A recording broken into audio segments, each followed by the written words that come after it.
American by birth, Southerner by blood, New Englander by choice.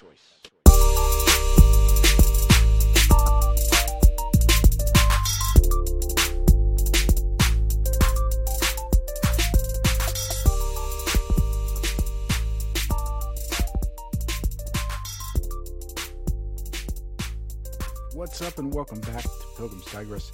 Today's episode is called Pilgrims, Pedagogy. It would be useful to you to know that I am a school teacher and that a lot of the people that I'll be bringing on will be experts or participants or professionals in education themselves, talking about the newest fads, the newest trends, or the newest needs in education here in New England and throughout the country. The person I'm bringing on today is Dee. I was teaching with Dee for about 4 years.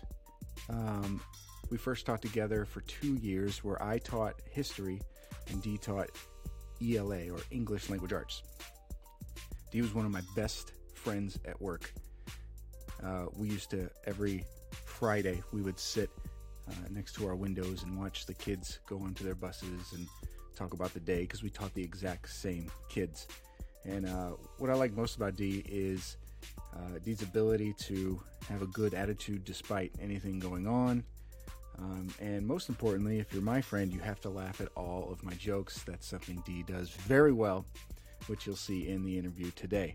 And I'll never forget, I'm not even sure we've even talked about it before, but one day I was walking down the hallway at the beginning of the day, and I was just feeling good about life.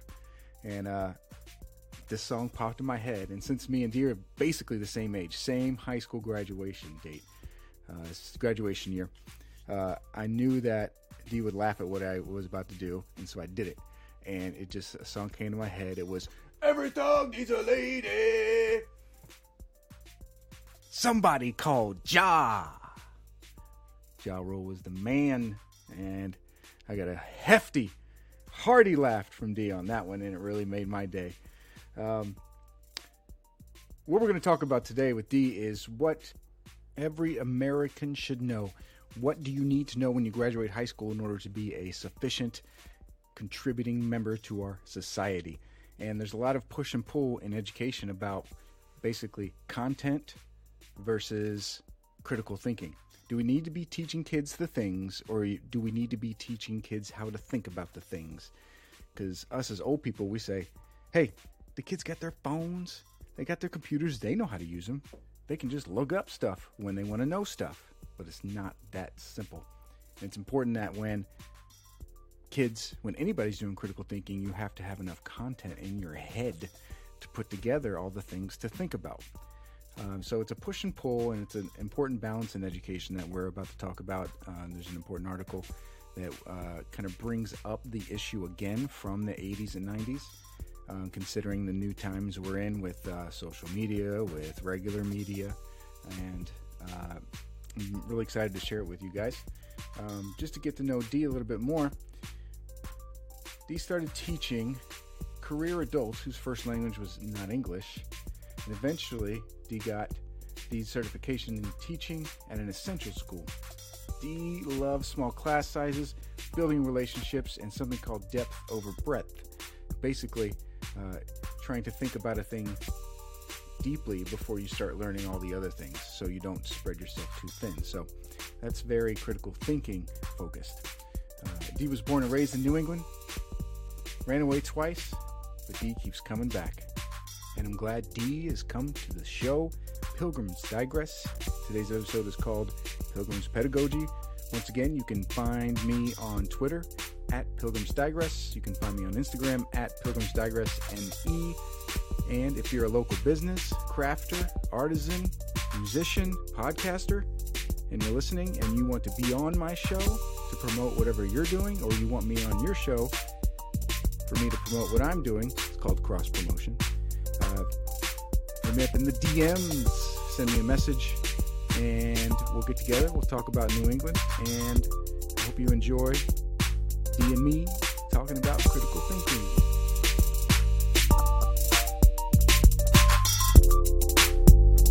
Hi Dee, how you doing? Great, thanks. How are you? Doing good. It's good to talk to you again. I'm so excited to have you on my little show. been too long. It's been too long anyway. We'll schedule something from outside of the microphone. Or inside the microphone. That's fine too. Do you tell the people how we know each other? There was a point in our professional lives when we were a humanities dream team. Oh, that's right. Teaching 9th grade English on my end, history on yours. And it was glorious. What was it, 3 years? 2. I think. It was so great. You added a year in your mind. It was so...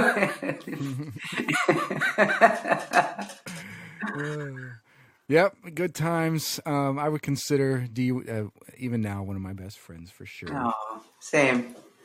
And I'm excited to have you on and to talk about New England. And obviously, when a person meets me, they know I'm not from New England. Here's my tagline for the whole show. Let's see if I can remember it. Oh, American by birth, Southerner by blood. Yep. New Englander by choice. Oh. Yeah. We're going to get that cross-stitched for you. Put it on a pillow. Mm-hmm. Put it on my huge pillow. Oh, goodness. All right. Dee, what town did you grow up in? I grew up in Ayer, Massachusetts. What was that like? It was a small town, about 45 minutes from Boston. And when I grew up, it was definitely far away from Boston, which is very different now. Now it's advertised as a commuter town, a spit away from Boston. So I think prices of living in Ayer have skyrocketed in the past 5 years or something. But was the T train through when you grew up there? Yeah. Commuter rail was there, but it still was like a teeny tiny little town. Up until when I was 11 or something, Fort Devens was still open. Right. So our schools were a lot more crowded then, up until I hit maybe middle school. And then my graduating class was 69 students. In Ayer? Yeah. Wow. Yeah. It was before it regionalized. Didn't, since we're in New England, let's touch on this, because people don't realize how interesting, if I can say it that way, like race works itself out here. Oh, yeah. People. So what happened in Ayer? I remember you mentioning that one time.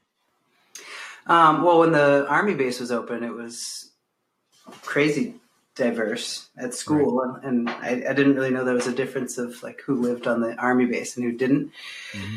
Mm-hmm. And so it was really normal to have peers of all races around me. Mm-hmm. And then when the Army base closed a couple of years later, when it was just kids from Ayer and a few kids from Shirley that came to Ayer, it's much less diverse, let's put it that way. Yeah. When I didn't live in New England, you always think East Coast, like everything is diverse. They love diversity. Right. Therefore, they must be diverse. Yeah, they're so progressive. They can't all be white. And so I remember you telling me that story, and just another like link in that chain of thought that I always have going on about race in the East Coast and in New England. So let's move on to the next thing. Would you be able to tell me about your college experience in New Mexico and how that was different from when you lived in New England before? So I graduated high school and I decided to go to Colby Sawyer College in New London, New Hampshire. It was one of 4 colleges I applied to. And I chose that one because it was close to some family. It was kind of far away. It was an hour and a half away. And they gave me a lot of money. So I went and was there for about a month and was bored. It was a really adorable New England, like ultra New England campus with, the foliage and mountains and sea of white people. I love the word foliage. Foliage. Foliage. Anyway. And I decided it wasn't for me. So second semester I transferred to Santa Fe, New Mexico, which was really out of nowhere and far away. And I told a lot of people at the time that it was because I wanted to experience a different part of the culture, but it was really because of someone I was dating who went to college in Santa Fe. So I just followed her to Santa Fe. So I got there in January, and well, I visited in October, fell in love with it, moved there in January, and it was crazy different. It was really unlike anything I had ever experienced before. The people and the scenery. People and scenery? Yeah. It was just like a hippie art school. So that was cute. And then outside of the campus, it was like Hollywood backdrop scenery. I didn't think it was real for a while. And a lot of artists, a lot of, it was diverse, but it was also pretty segregated. Like you knew who you would find in different areas of the city. But it was just an incredible place to live for 5 years. Does it snow a lot there like here? It doesn't snow the same, but it snows still, which I really appreciated because it's so high up. So winter is winter. Nice. Yeah. That's one thing I appreciate up here is the 4 seasons. One thing I missed there was warm nights, like warm summer nights. Yeah. Because as soon as the sun goes down, it's so cold. Oh, yeah. That's true. When you met people there, when you told them you were from New England, did you get any reaction out of that, or were the questions people asked you? I think a couple people were like, "Oh, that's why you say wicked the way you do," which I didn't think was weird. And it was the first time anyone told me I had a Massachusetts accent, which I thought was BS. And I was in Santa Fe when the Red Sox won the World Series that first time. So that was like everyone knew that I cared a lot about the Red Sox. So everyone was really happy for me, which was an interesting experience.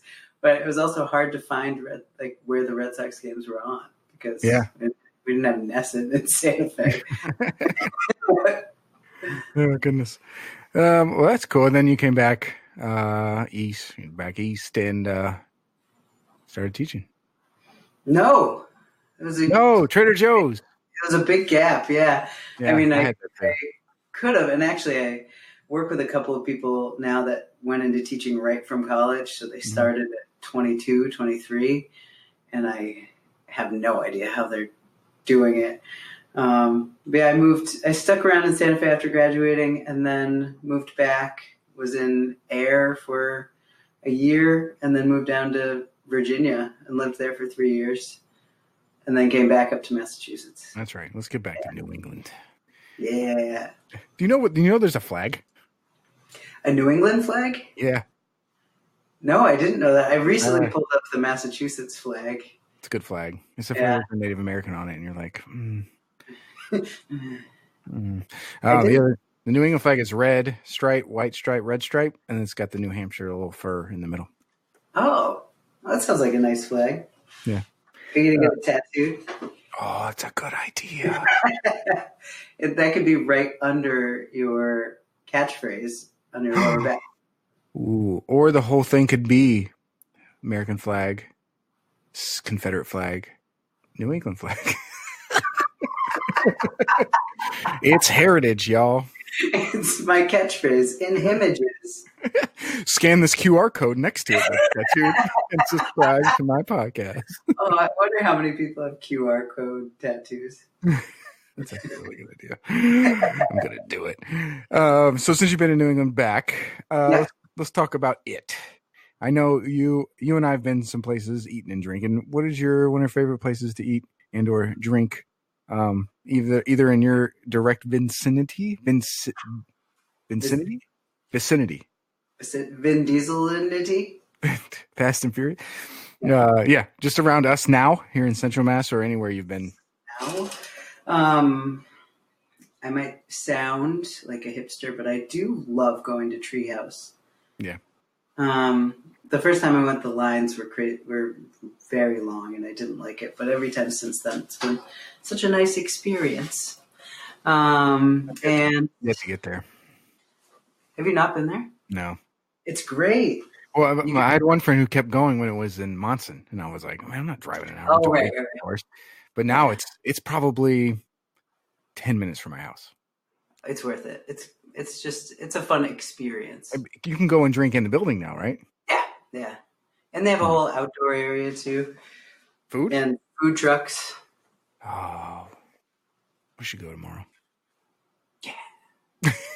Well, there's a new one in the town right next to me called Timber Yard.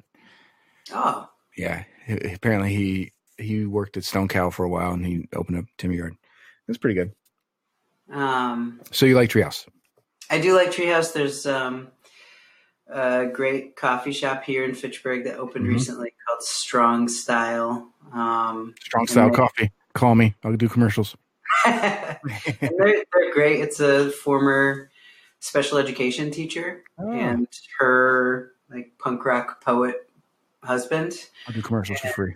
Right? They're amazing, and they're just trying to bring good culture and positive attention to Fitchburg, which is really appreciated. Yeah, I could probably spend 30 minutes or an hour there. Oh yeah, we were there doing school. work this morning. Yeah. So that's cool. Local stuff. Yeah. What kind of trips do you take? Where do you go for that? I grew up going to York Beach, Maine, so that still has a soft spot in my heart. And it's quick. It's a nice drive. Acadia National Park is one of the most beautiful places I've ever been, so I love going up there. Really? Yeah. And I think we're going to Martha's Vineyard soon, which I haven't been there in a long time. Wow. Callista's never been, so we're going to take that trip and visit a friend of mine from college and meet her baby. Nice. Because she lives on the vineyard full time. Yeah, my friend knows a guy that manages a hotel full time on the vineyard. It's crazy. And then I taught with a guy who taught at the high school there, and he was a football coach. And he was just like, he's like, every game we had to get on that ferry. Nobody would come to them. They were all away. Apparently, they have a pretty good team too. So, man, yeah, it would be a whole different world teaching on an island, like a dead winter island. Yeah, winters out there brutal. Yeah, it's not even like nice. Right. It's just like stay alive kind of situation. Nothing's open. Yeah. I'm going to ask you about, and I've asked a couple of my friends about some cultural memes of New England. I've got some examples, and like when I moved up here, I had some culture shock, but I want to see if you're aware of any, if you're self-aware. What is your emotional intelligence when it comes to being a New Englander or an asshole? Sidebar. Someone that I am friends with on Instagram went to school for emotional intelligence, and they just got a job in Seattle working with some big corporation teaching emotional intelligence to the people there. That's awesome. Right? What does it even consist of? It's just knowing like how to be mad at people, I guess. And one of my students, his mom works at the Kennedy Center, and she teaches negotiation. Wait, the one in DC? No, the one in Boston. Oh, there is a Kennedy Center there. But anyway, here in New England, we do emotional intelligence. Here in New England, we go on tangents. I'm not very self-aware of how other parts of the country see us, especially through meme form, unless it involves the Patriots. I think those are the only memes I've really seen, and it's because it's so negative and we're hated so much. When my parents moved up here, grandkids and everything. Oh yeah. Yeah. Well, they're on super vacation right now, but okay.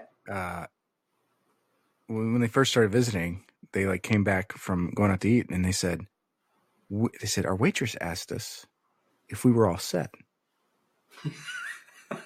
And we were like, what are you talking about? All set? What is that? They were really confused. Like, honestly. I was like, yeah, it's all set. All set. Yeah, that's a New England thing. That's a New England thing. Yeah. I think it bleeds to New York a little bit, but I had never in my life heard all set the longest time. Wow. Yeah. Well, and all like the Dunkin' Donuts stereotypes too. I went to Dunkin' Donuts today. I went 2 days ago. I've been Dunkin' Donuts free for 2 days. Here's your coin. But when we lived in Virginia, the only Dunkin' Donuts we could find was in a Baskin Robbins. Yes, indeed. That's right. And that was it, and it was terrible. Starbucks on every corner, and then we had to travel to Dunkin' Donuts. The other thing, I'll enlighten you, pizza. Yes. Anywhere else in the country, you have to get pizza from the Hut or the John's. There's no Italian name, insert Italian name, pizza places. No. Zeta, oh yeah, Zeta's, Espresso, all these pizza shops. There's 5 in my town. That does not exist. It's you want pizza? Where you want to go? Pizza Hut, Papa John's, Domino's. That's it. That's all you got. What? Yeah. You look disappointed. I am. Well, on Fridays at my new school, we order pizza. Yeah. And a kid was like, "Oh, why can't we just get Little Caesars instead of, the local pizza place?" And I was like, "What? What did you just say? Little Caesars? Get out of here!" Right. The kids in my school still argue over what's best. It's the same argument, and they don't even know about Zetas. That's where I get it. Oh yeah, I started ordering from Zetas because of you. But the espressos, orange soda, pizza sauce, it's interesting. Yeah, and you don't get that anywhere else. Yeah. Well, and it also bleeds out. I went to where's the Hall of Fame? Like around Cooperstown that way with a friend once. Oneata, that's where I went. Yeah, that's where Callista went to college with the cold cheese pizza. Yes. I was gonna bring up cold cheese pizza. Did she go to SUNY Oneata? Yeah. Huh. So did my friend. Yeah. Who's on the radio? Stonianta. Stonianta, is that what they call it? I think so. Maybe I just made that up. All set. Yeah. All right, let's talk about teaching. And then we got this article that we want to talk about. Oh, yeah. What made you get into teaching? This is what, by the way, we might take that out, but this kind of episode is called Pilgrims, Pedagogy, Pals. PPP. How you been teaching? What's going on with that? What do you teach?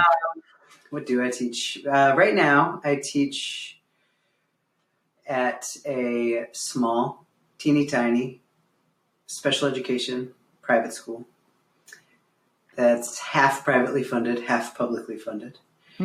It's 5th through 12th grade, only 50 kids total. I teach the youngest kids, the 2 youngest groups, literature. The 3 oldest groups, I teach history. And I teach a couple of study skills classes strewn in there. And then we have something called Project Feet, which is like going to a museum or going on hikes or just being out in the community with your group. And so I'm a Project Feet instructor every Tuesday. So every Tuesday I teach 2 classes in the morning and then take a group of kids out somewhere for the whole day. Jealous. Yeah, it's pretty phenomenal. So like last Tuesday I went sledding in Shirley with a group of 10, like 11 through 13-year-olds. And the Tuesday before that I went to the Stone Zoo.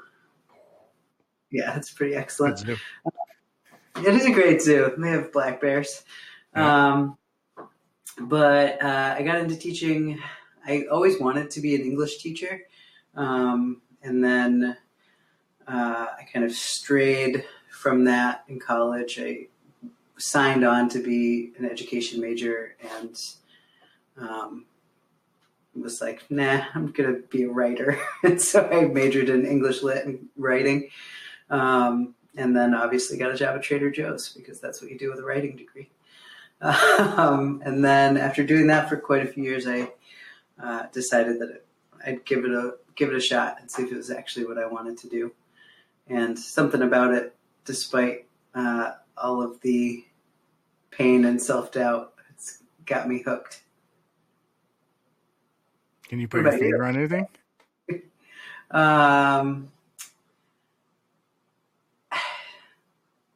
Yeah, I mean, it's like knowing that kids that I work with have an adult that supports them, like being a part of that feels right. Yep. I know exactly what you're talking about. Yeah. I'm growing into, I don't know how to say it. I'm having more feelings about teaching than I used to. Really? Especially at my new school. Yeah. This is the first school I worked at where I probably get asked every day by at least one kid, do you have something to eat? Wow. Yeah. So, yeah. And then when I do feed them, they're like, there's a lot, man. It's like certain 20-30%, a lot of homeless kids. Yeah.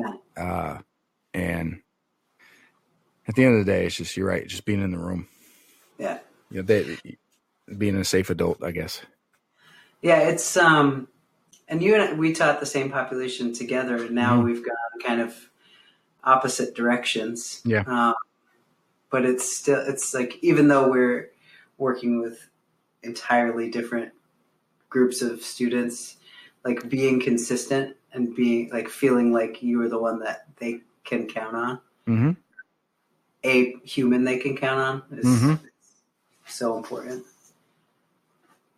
Yeah, and I think that's not people that are paying taxes now.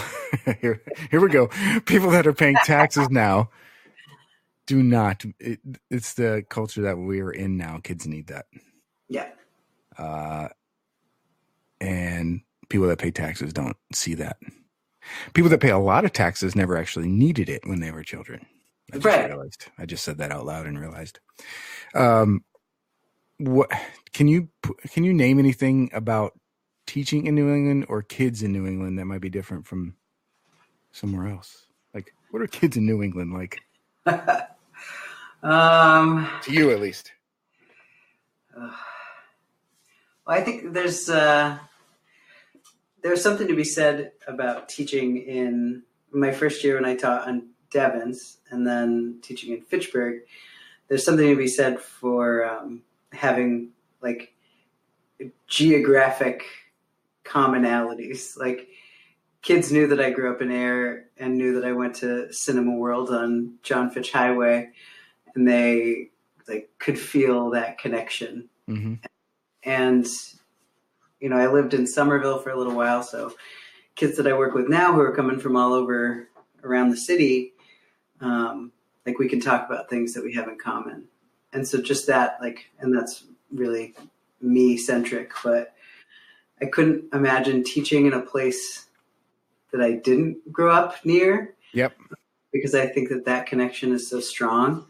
Like, I've thought about going back to Santa Fe and working with kids there, but my adolescence was so different. Like, that adds such an additional challenge to an already difficult job. Yeah. I'm jealous of that, being able to identify.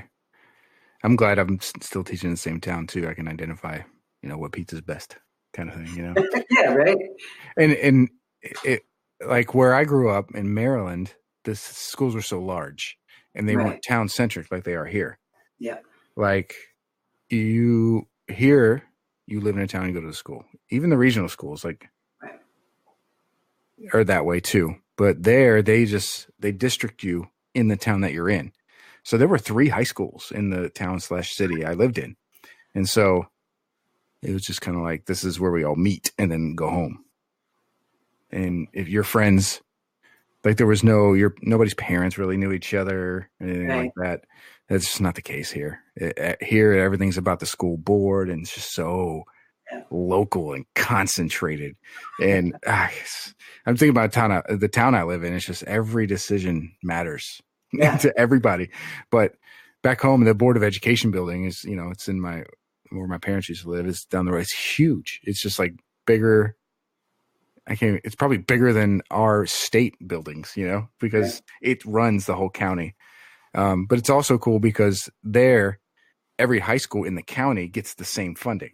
They have a county tax, and there's no property tax, and this is not relying on that. So my brother and I went to different high schools in the same county, but got the same kind of education, basically, the same kind of building, the same kind of teachers who got the same pay. So it is a different kind of situation. So when I came up here and realized that everything is so sensitive financially, and so Christy's feeling it, in her town now, and I'm lucky to be in a district big enough where I'm just in there. I'm lucky to be there, but yeah, that's it's and so when you do have those geographic commonalities, that means a little bit more than it might somewhere else, right? Because people have just literally been here longer. Everything here is older. Well, yeah, and it's the town I grew up in. I was always jealous because, and I just talked to Callista about this recently because I don't remember how it came up, but like my peers in my grade, so many of them, the ones that were from Air, so many of them had parents who went to the same school and had the same teachers.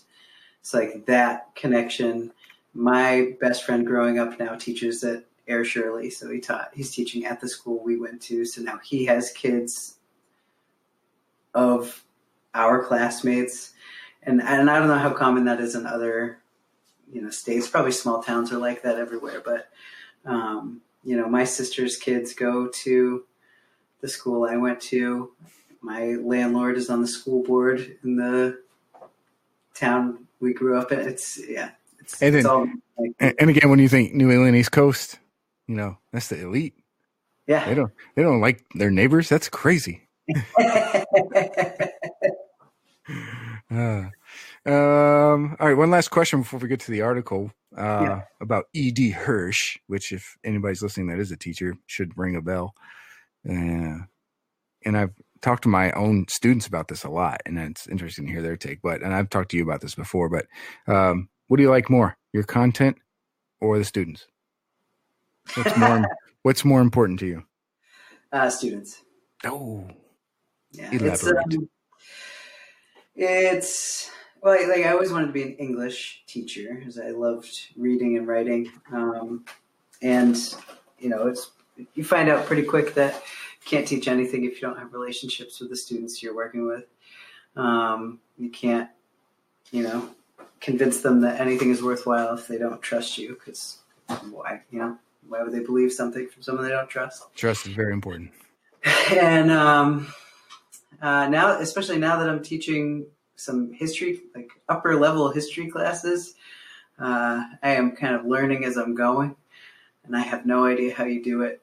I know that your big, beautiful history brain is full of those facts, but man, there's a lot to take on, and I love working with the kids in front of me so much that it's worth it, like struggling through and learning it with them. But especially in my school, it's about the interactions and relationship building and modeling that for them. So it kind of works out for me that it's a lot more relationship focused than content focused, because that's what they need. They can learn anything on their own. Oh, I see. Yep. Yeah. The analogy I tell my kids, which I don't know if yours would actually run along with it. I tell in the movies like Harry Potter when he's dead. Sorry, spoilers. When he's kind of dead, and he's in like that white space and there's just nothing. Mm-hmm. I said, imagine that, and then suddenly from the side this big hallway appears. I said, this hallway that we're about to walk through is what we're learning, social studies teaching, or social studies or history. I said, right now at the beginning of the year, I'm going to lead you down this hallway. We're all going to go into this door together and learn a thing. We're going to mess with the shelves and look at it. Eventually, I'm going to open the door and let you in to explore it. And at the end, I'm just going to watch you guys do it yourself. And that's the analogy I run with them. I teach a law class, and I had to really nail that down with them so they understood that I have no idea what I'm talking about. I said, well, what I can do is lead you down this hallway correctly. And so if that's a little encouragement for you, that's how I approached it, especially with law. That's like the most like non-history social studies I've ever taught. So it's going pretty good too. So it's a fun class, but children first, huh? Yeah, I like them. It's a sad curse to bear, isn't it? It's. I like working with kids. Me so too. much more than adults. Yes. My students ask me all the time, "You like being a teacher?" I say, "Yes." Like, aren't the kids annoying? I was like, "You should meet some adults." Yeah, right. You expect them to be not crazy. So right. You all are insane, and that's okay. Your brains aren't connected yet. You're supposed to be. You're doing your job. You're doing your job. It's so true. I don't know how principals do it either. No. Oh, God, no. All right. Atlantic article. Edie Hirsch. I'm clicking on it right here. Here we go. This is why I have an iPad. You can't hear me click. I'm going to read the title of it. I'll give my summary and see what you think. You can bounce it off. What every American should know. Defining common cultural literacy for an increasingly diverse nation. So can I tell you the story about how I got into Edie Hirsch? Yeah, please. I will. I worked at a charter school near Boston, and it was very direct instruction, content, right? They gave me the math standards for history and said, you teach that. And I remember I pinned it to the side of my little cubicle because we were traveling teachers. And all I'd sit down that morning and go, all right, let's see here. Looks like we're doing Buddha today or whatever. And that was good. So even when I remember get observed, and I'd like the observation is just all about like, is the teacher talking right? Are the kids behaving? Blah, blah, blah, blah. It worked there because the kids that went there were just used to that because it was drilled into them since elementary school. And it was so important that they had, at one point, they had projectors in the rooms. This is what, 2006, 7? And when I showed up in 2008, 9, by then they had taken the projectors out of the room because it hadn't fit what, their MO. And so their touchstone was my guy, Edie Hirsch right here, where he has the back of the book. It's like when this article talks about the list of things people should know. He's not kidding. It's like a quarter of the book, isn't it? It's in the back. I have that book somewhere. I don't know where it is, but what's funny though, and as I wanted to tell you this, is that school just loved Edie Hirsch, loved Edie Hirsch, and made us read the book, and we would talk about it during PD, and they would make us, talk about how great all this stuff was. But the school itself was very conservative. Like the kids wore uniforms. It was in an old Catholic building. The girls couldn't wear makeup or earrings. They had crazy hair policies that were just, it was weird. So I'm reading Edie Hirsch, like reading all this, and there's little bits and pieces. This guy hits a little bit of it. I go, this guy is not a conservative. It's clear to at least Edie Hirsch, but he doesn't make it explicit in the book, and the article doesn't say that either. It's clear that Edie Hirsch thinks that if people know all of these things, they can be better progressives. Right. Especially, what did you think of the Black Panther quote that the guy put in the article? Oh, wait. Yes. I actually was supposed to read that out loud earlier. Hirsch quoted in his book from the 1972 platform of the Black Panther Party.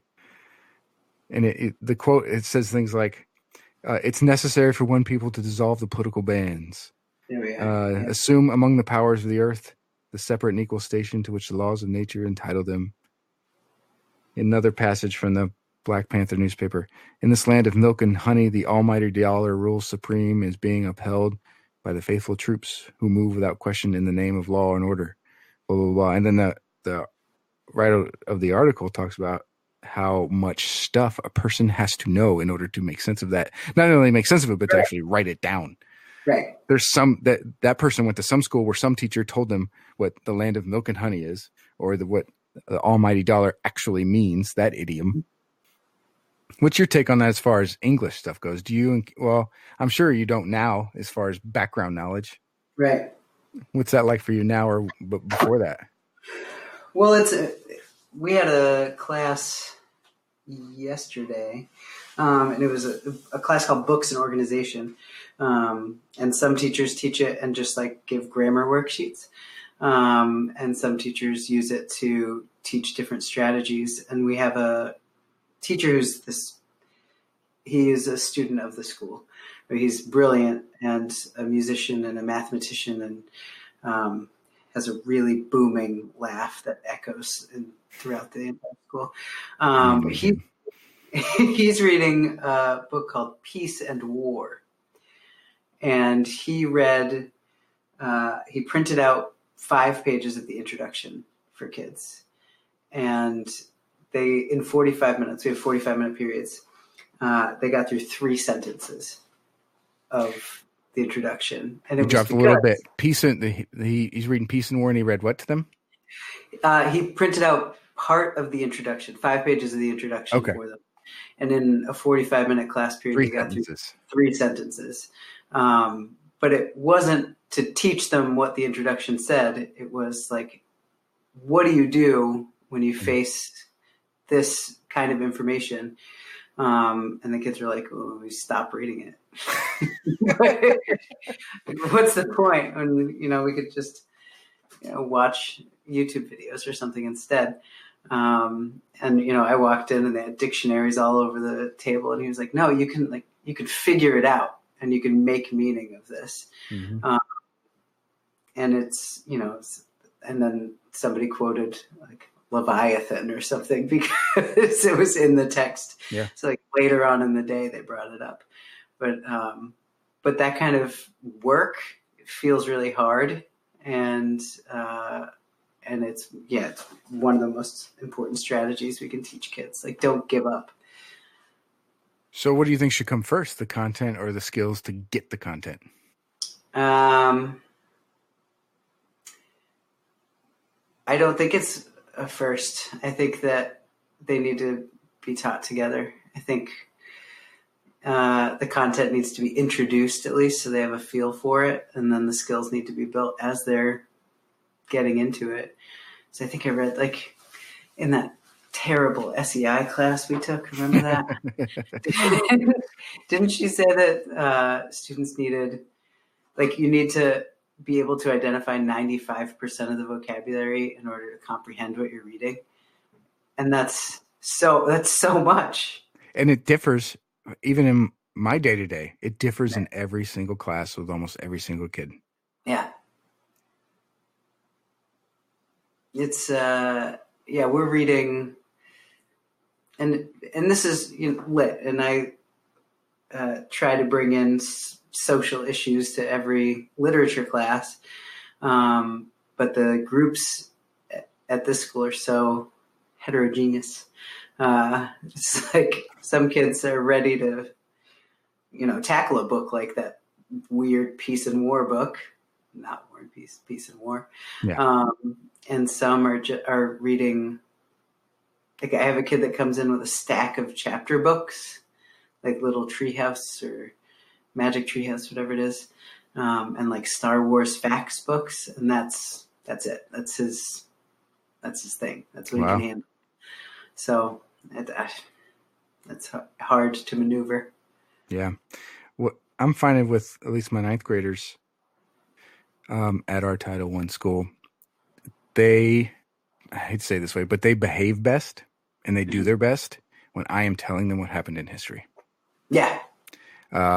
They love to fill out some guided notes. Yeah. And so what I'm learning is you're right. It has to be at the same time. Yeah. So you just can't throw them DBQ stuff. Right. And say, go for it. You can't do that. It was the same thing last year when our administration just wanted Socratic seminars in every classroom. Yeah, you can't. They can't talk about things they don't know about.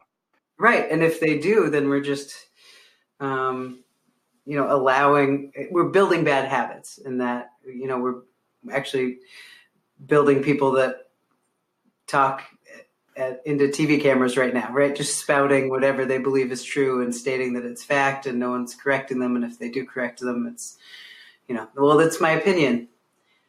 Well, some things are right and some things are not right, and you need to understand what you're talking about. And we all need to agree on what we all need to know. Right. And I think another, and he doesn't talk about this in the article. Well, it's not really an educational article, though. Right. He doesn't say schools should do this, so I figured we could talk about that. As far as education goes, what was I going to say? You're right. Kids just quit when they don't know what's going on. Yeah. And that makes sense. It's and I think a lot of the adults in the room think that kids know how to find out information. Yeah. They know how to use computers. They know how to use cell phones. And I said, I watch kids use computers, and I'm like, I want to. I'm like, go to this website and then click on this. And 10 minutes later, like, okay, so where do I go? Yeah. And then I tell them to go to my teacher website, and they plug it into the Google search bar. And that messes them all up. I said, no, put it in the URL, the Omni bar, right there at the top. Just www. Right? They can't do it. Yeah. Or Christy and I were talking about our favorite is if they want to find out about something, they open a new tab and Google comes up, and then they say, "Who was the third president?" Enter. I'm like, are you my grandparents? What's going on? And so now I have like this running list in my head of things that I have to explain to both 15-year-olds and 87-year-olds. Yeah. It's like electronic mail is when you write a message and it goes over the internet. I explained that both to them because neither one of them are using it correctly. Or Facebook is where you can connect with people using words. I'm going to keep building this list as I go along through teaching. But yeah, I had a student the other day say, "How can you type while not looking at the keyboard?" I was like, "What?" Yeah, and they're not getting that. I mean, yeah, there's no computer classes anymore. Right, because they just assume that you know how to use it, but they don't. Yeah. We have a Google for Ed class, which is really helpful because the kids that have taken it, I was just like, all right, if you guys can make a 1x1 table, done. That's so smart. Right. And it's also frustrating because the little Chromebooks they do have, it just isn't friendly to multitasking for them. Yeah. You know what I mean? They're just like, I can't see it. Do all of your kids have Chromebooks? Yeah. But they take them home and it's the worst. Oof. I don't have a Chromebook. Oh. We have about 12 Chromebooks and 10 MacBooks. Ooh. And the kids hate the MacBooks. Oh yeah. They only want Chromebooks. Yeah. Yeah. What does he call it? Omni-American knowledge. Which, and he's right. The writer of this article is right. The more, and that's why it made me take, just this article made me take my job a little seriously. The more I can tell, and I yell at them all the time. I said, look, I am telling you things that you need to know so you don't look stupid. Right. But even more importantly, at the Title I school, I'm telling you things you need to know so you can walk down the street and talk to people. And a part of me feels bad about it because the inference there almost is, I want you to walk down the street and get a job or talk to white people, you know? Right. And so we got to figure out, and he does a pretty good job of, because he makes his own list, we got to figure out what things we need to be telling, what kind of content we need to be teaching people in order to make the culture more omni-American, he calls it, which is cool. And so some parts of it is just, you're just going to have to know what the Federalist Papers are. I don't care, where you're at. You got to know that the president's not allowed to do that. Right. We have to know that now, right? Before we didn't have to think about it. And now we don't think about it because we never actually were too busy. And that's the thing. We're too busy doing, quote, critical thinking. Right. When we all just forgot what the Federalist Papers say. And so we can't critically think about the president that shouldn't be doing the things. Right. Oh, the soapbox is growing. I'm scratching my head literally. You could probably hear that. See what I'm saying? You got anything to add to that, friend? Well, it's really difficult. I think as a social studies and civics teacher, like you've been doing this a long time, and it's balancing learning about important points in history, but then also thinking about not teaching in a white Eurocentric way, and then also teaching a way to have discourse in a respectful, civil way. So it's, and I mean, social studies teachers aren't the only ones that have to take that on, but now that I'm thinking about curriculum design and what to do with a world cultures class, like that's so much to keep in mind with what your students have to know. Like, and it, like, could it just be taught thematically, or should it be taught like this is what happened in 1850 or whatever? Right. Well, with the new standards, we're combining World 1 and 2. So possibly next year, I'll be teaching friggin' Babylonians to World War II.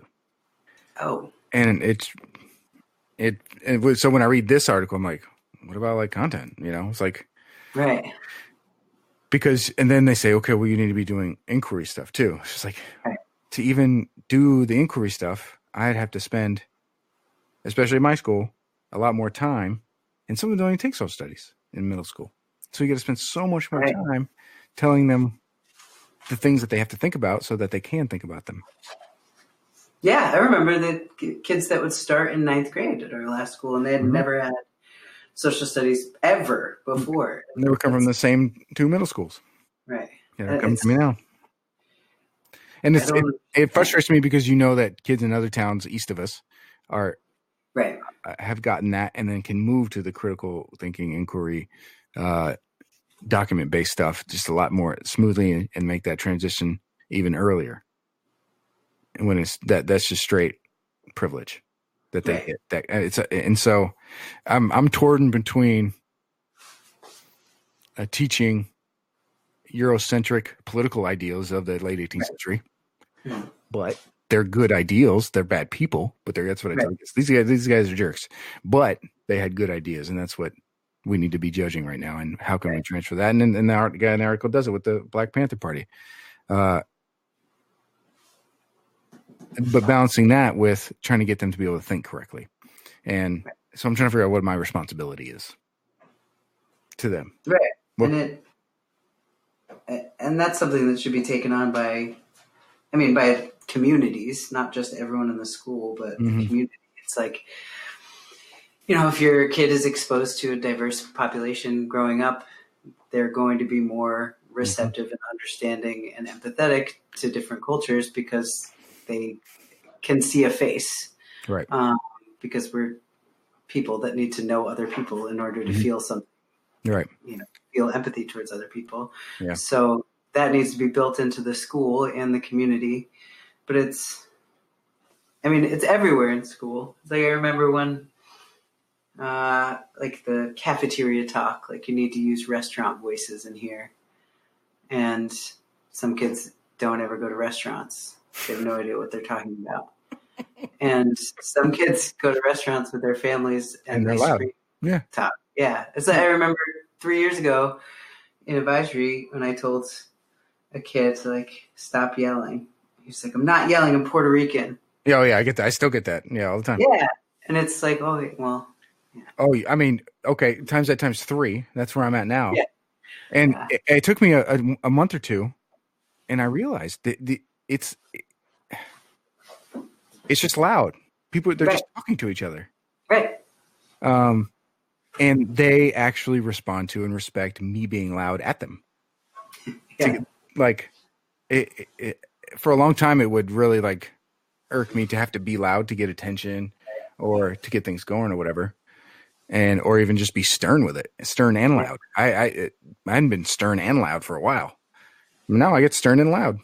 Yeah. And it's, what it is they like that because they get that direction, but they know they're safe at the same time. And so, yeah. And so it's just, and so I'm entering that culture and I'm learning about it, but I'm still feeling bad about teaching them that content, right, of privilege stuff. But at the same time, I'm trying to join it. Like right now we're doing imperialism, and I've been sitting on U.S. imperialism. We're doing world history, but I'm sitting on U.S. imperialism for like 2-3 weeks. I did content. I pushed content.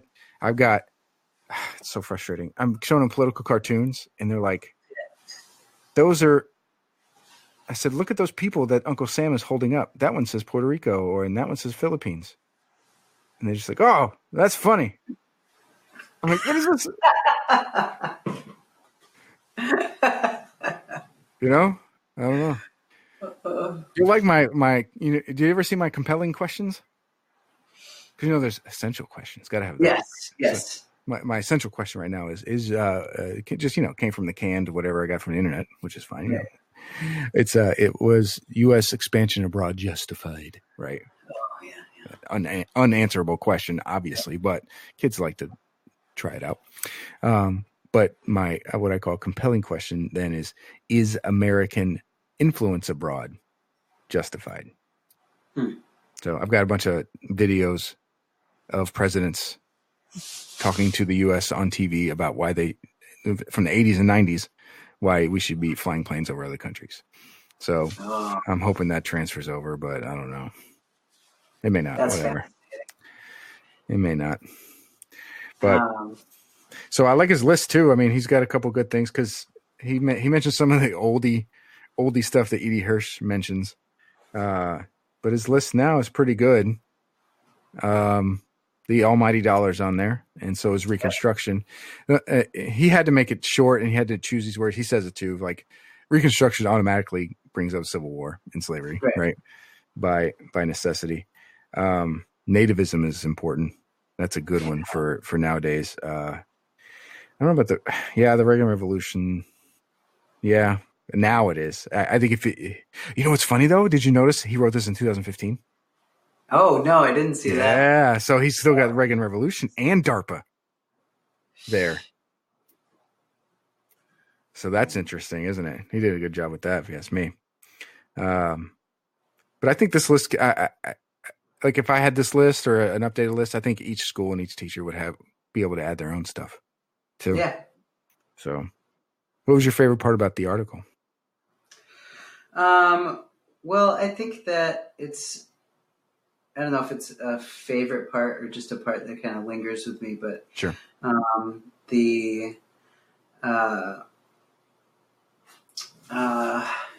We talk about class and like the angry poor white person a lot here at home, and how they see the country and how they see education and politics, especially because this past election was pretty hard here at home and everywhere.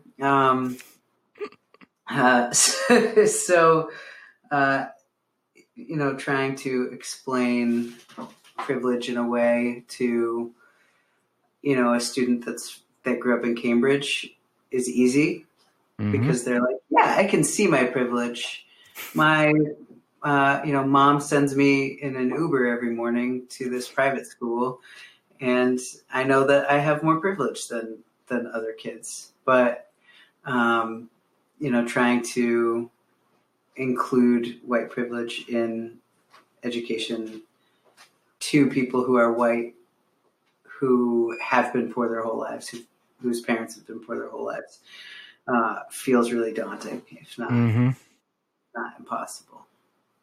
He says here, he quotes somebody, Nathan Glazer, whoever that is. We are all multiculturalists now, whether you like it or not. Is that Right. kind of you're getting to? No Yeah, matter yeah.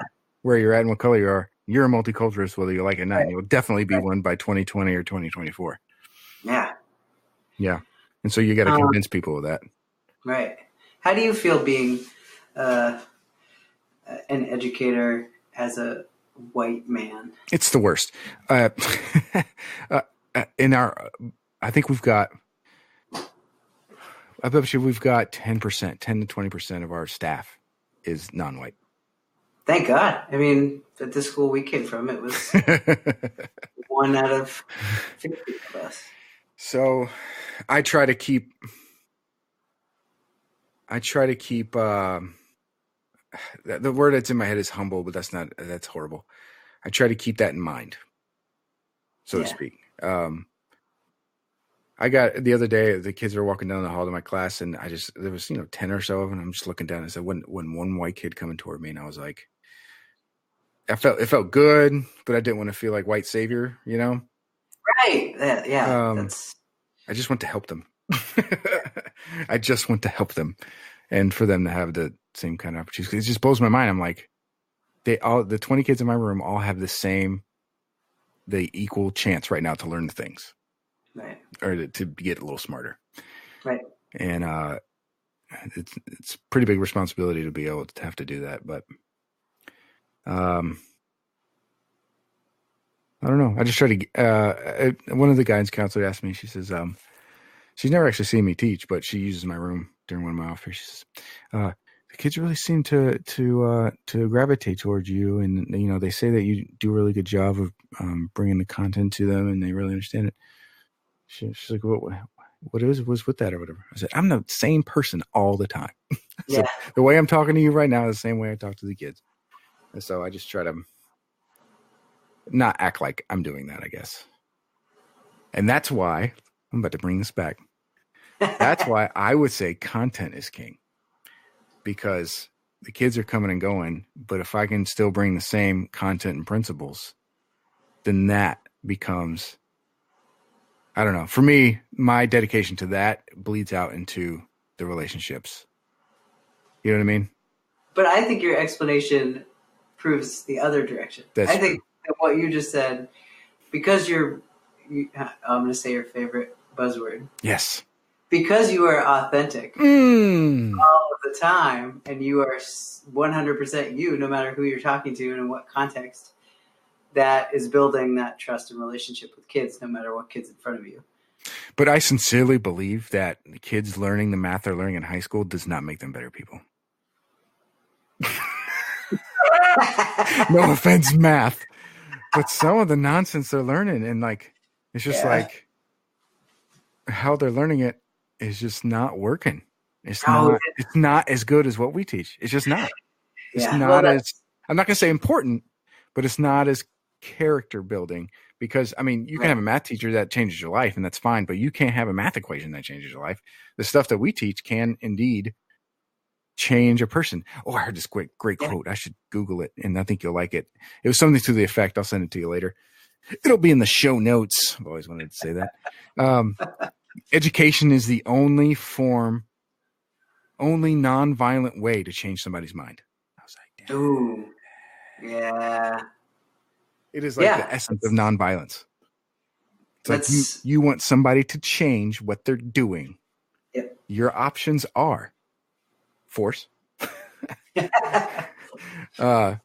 threatening, and that's all that comes under violence. But pure education is the only way you can get people to change what they're doing, or to not convince people to change, and not even convince people to change what they're doing, but to be different people, I guess. Yeah. And I've mentioned her a couple of times, Callista, my incredible, brilliant, beautiful partner who teaches 7th and 8th grade math. She says, without a doubt, that education is the only way we can help. It's the only way we can make the world a better place, is through education. And I say it's through surrounding yourself with people that are different from you. And whether that's in an educational forum or not, I think that's what's important. Learning is being near people that are different from you. And understanding why they're different.